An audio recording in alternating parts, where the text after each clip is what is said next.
Hello बच्चों, कैसे हैं आप सभी। आई होप सभी लोग अच्छे होंगे। तो चलिए आज की इस वीडियो में हम बायोलॉजी का अगला चैप्टर नहीं, उसी चैप्टर का अगला पार्ट पढ़ते हैं, जिसमें हमने ये पढ़ा था रुधिर का प्रसंचरण तंत्र।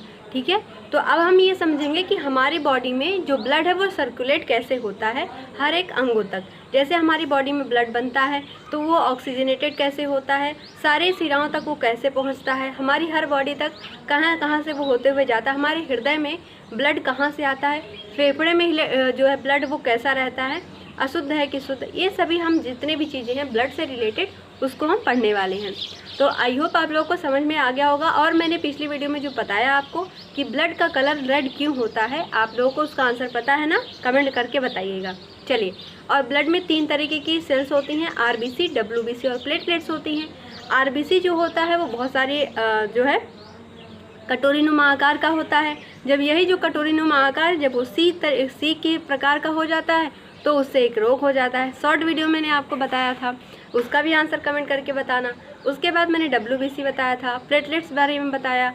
प्लेटलेट्स क्या होती है, हमारी बॉडी के लिए क्या करती हैं, बॉडी गार्ड का काम करती हैं। तो ये सभी हमने पढ़ लिया है।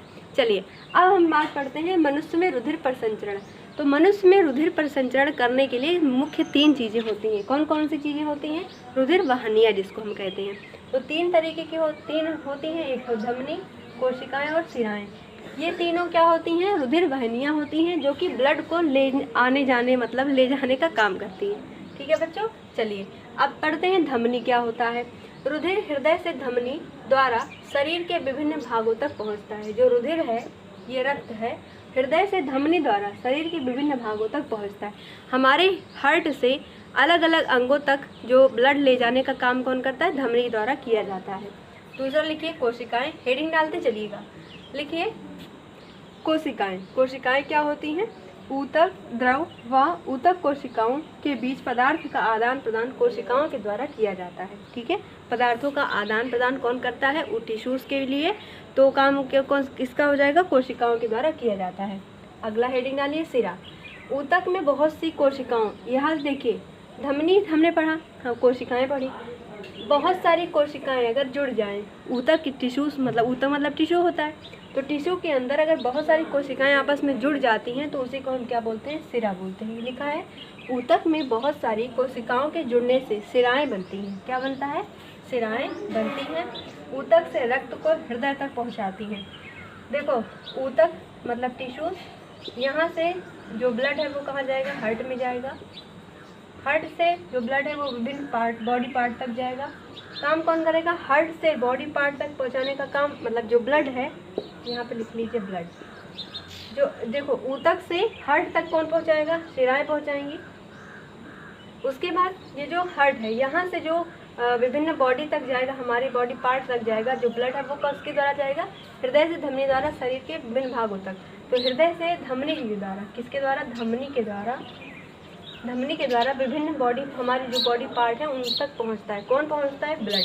ब्लड में 3 तरीके की चीज़ें होती हैं, आरबीसी होता है, red blood cells, white blood cells और प्लेटलेट्स। ठीक है, प्लेटलेट्स होता है। आरबीसी जो होता है उसमें क्या पाया जाता है बच्चों, हीमोग्लोबिन पाया जाता है। मैंने आपको बताया था कि रक्त का थक्का बनाने का काम किस विटामिन का होता है, बताइए। रक्त का थक्का कौन बनाता है, रक्त का थक्का विटामिन के बनाता है। कौन बनाता है बच्चों, विटामिन के। अगर आपकी बॉडी में विटामिन के नहीं होगा तो आपकी बॉडी में जो ब्लड का थक्का होता है वो नहीं बन पाएगा, जिसकी वजह से एक भी जरा से भी खरोच लग गई तो डेथ हो सकती है, इतना ज़्यादा मतलब होता है। तो विटामिन के हर एक नॉर्मल इंसान के हर सभी के अंदर होता है, ऐसा नहीं है।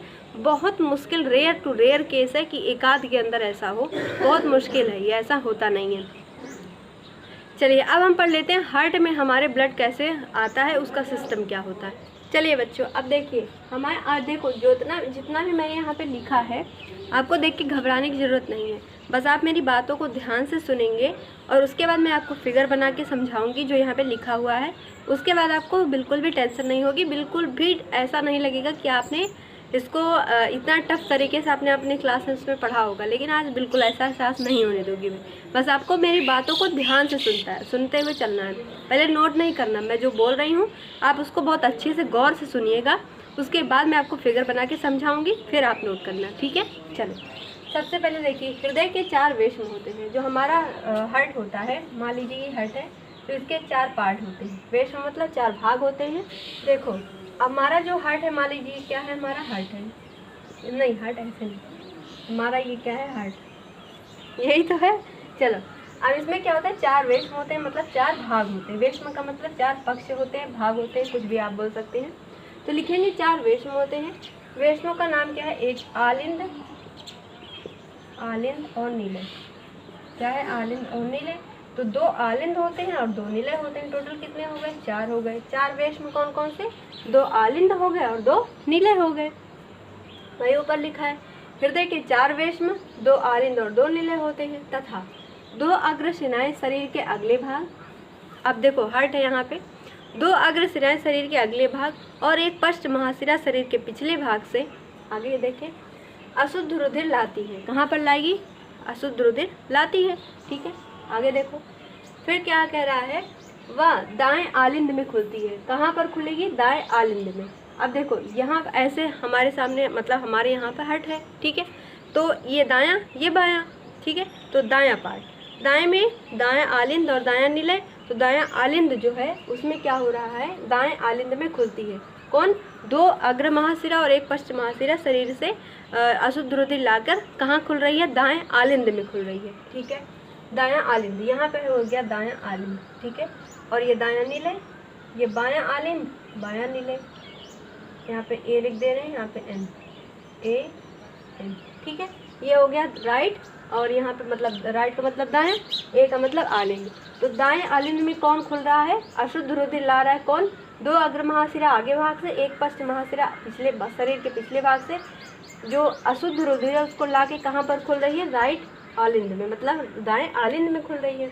ठीक है, अब बायां आलिंद में पल्मोनरी शिराएं खुलती है। ये है बायां आलिंद, इसमें क्या खुल रही है, पल्मोनरी शिरा खुल रही है, जो क्या करती है, फेफड़े से शुद्ध रक्त को लेकर आती है। कहाँ से, फेफड़े से, कहाँ से, फेफड़े से।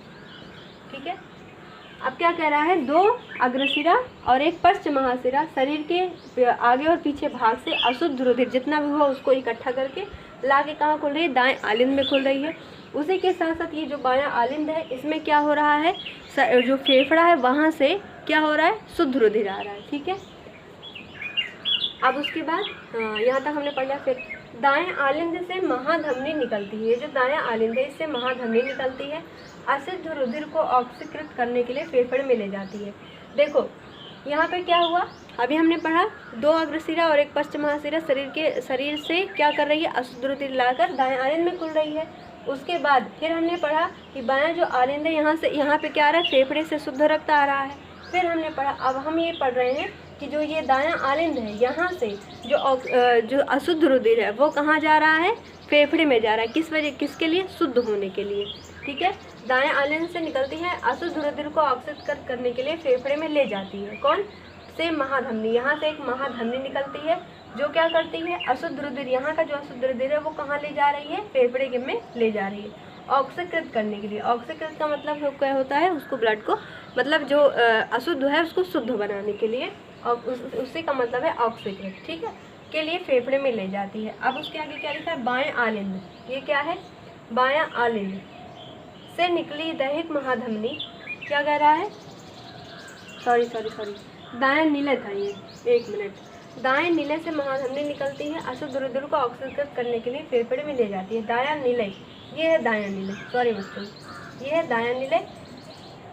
तो अगली है, अब अगला क्या हम पढ़ रहे हैं, दायां नीलय। ठीक है, दाएं नीलय से क्या हो रही है, क्या है दायां नीलय, यहाँ से एक महाधमनी निकलती है जो क्या करती है कि अशुद्ध रुधिर जो है यहाँ पे उसको क्या करेगी, फेफड़े में ले जाएगी। क्यों, और उसको शुद्ध बनाने के लिए, मतलब ऑक्सीकृत करने के लिए फेफड़े में ले जाती है। फिर आगे पढ़िए, बाएं आलिंद से निकली दैहिक महाधमनी। बाएं आलिंद कौन है, ये वाला, से निकली दैहिक महाधमनी। यहाँ से एक दैहिक महाधमनी निकली होगी। महाधमनी शुद्ध रुधिर को विभिन्न भागों तक पहुँचाती है। ये जो क्या है, बायां आलिंद, ये है बायां आलिंद। ये क्या करती है, दैहिक महाधमनी इसमें से निकलती है जो क्या करती है, सही ब्लड यानी शुद्ध ब्लड को क्या करती है, पूरे बॉडी तक पहुंचाने का काम कर देती है। समझ में आ गया, समझ में आया। चलो अब इसी चीज़ को हम फिगर से पढ़ लेते हैं। आपको यहाँ पे हार्ट और फेफड़े वगैरह इन सब की फिगर बनाने की ज़रूरत नहीं है, मैं आपको फिगर बना के समझा रही हूँ खाली, ठीक है बच्चों। आपको फिगर उसमें चैप्टर में आपके नया जो जुड़ा हुआ है उसमें फिगर वगैरह नहीं दिया हुआ है, लेकिन मैं आपको एक शॉर्टली जैसे फ्लो चार्ट होता है उससे समझा दूँगी, तो आपको ये थ्योरी आसानी से याद हो जाएगी, उसलिए मैं आपको फिगर बना के पहले समझा दूँ। चलिए देखिए, ये है एक मैंने एक साधारण सा एक जो है फिगर बना दिया है आपके लिए, बस आपको समझाने के लिए, ठीक है। देखो क्या है, ये हमारा हार्ट है, इसमें 4 वेश्म होते हैं, 2 आलिंद और 2 निलय, दायां आलिंद बायां निलय, बायां आलिंद दायां निलय बायां निलय, ठीक है। अब सबसे पहले देखिए क्या होता है, मैंने आपको थ्योरी में बताया, 2 अग्र महाशिरा 1 पश्चिम महाशिरा शरीर से अशुद्ध रुधिर लाकर कहाँ खुल रही है, यहाँ पर दाएं आलिंद में खुलती है, ठीक है। उसके बाद बाएं आलिंद में पल्मोनरी शिराएं खुलती हैं, जो कि क्या करती है, फेफड़े से शुद्ध रुधिर लाती हैं हमारे कहाँ पर, हार्ट में, ठीक है। उसके बाद का प्रोसेस, दाएं निलय से निकला जो दहेक महाधमनी होता है वो क्या करता है, यहाँ से अशुद्ध रुधिर लेता है, क्या लेता है, अशुद्ध रुधिर। अशुद्ध रुधिर लेने के बाद कहाँ ले जाता है, फेफड़े में, क्यों, उसको ऑक्सीजनेटेड करने के लिए, उसको शुद्ध बनाने के लिए। उसके बाद क्या कह रहा है कि यही जो दायां आलिंद, इसी से निकली एक दहेक महाधमनी होती है, जो कि क्या करती है, ब्लड को कहाँ ले जाती है, पूरे ब्लड को क्या कर देती है, पूरे बॉडी पार्ट तक ले जाती है, पूरे बॉडी पार्ट तक लेकर जाती है, ठीक है। समझ गए, बहुत आसान है, बस यही इतना है, आपको यही थ्योरी में बना के लिखना है, समझ गए ना। चलो मिलते हैं अगले वीडियो में, तब तक के लिए थैंक यू, तब तक के लिए बाय बाय।